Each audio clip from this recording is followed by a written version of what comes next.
यानंतर बातमी आहे तृप्ती देसाईंच्या ट्विटची। वाल्मिक कराडच्या निकटवर्ती आणि मर्जीतील बीड येथील पोलीस अधिकारी आणि कर्मचाऱ्यांची यादी त्यांनी शेअर केली आहे। गृहमंत्र्यांनी आणि बीड जिल्ह्याच्या पालकमंत्र्यांनी या सर्व पोलीस अधिकारी आणि कर्मचाऱ्यांची सर्व खात्रीलायक चौकशी करून त्यांची बदली बीड जिल्ह्याच्या बाहेर करणं गरजेचं आहे, तरच आपण बीड जिल्ह्यातील गुंडाराज रोखू शकतो, असंही त्यांनी ट्विटमध्ये म्हटलं आहे।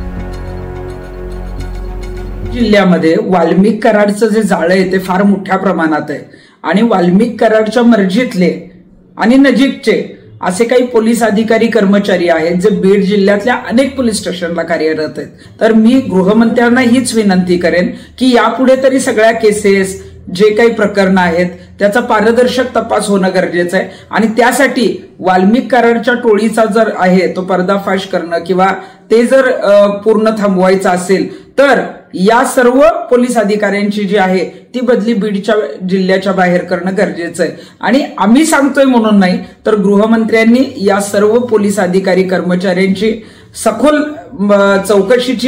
चौकशी करावी किंवा त्यांची माहिती मागवावी आणि माझी त्यांना विनंती आहे की बीड जिल्ह्यातून त्यांच्या मर्जीतील आणि निकटवर्तीय जे काही पोलीस अधिकारी आहेत त्यांची बदली तातडीनं बीड जिल्ह्याच्या बाहेर करणं गरजेचं आहे।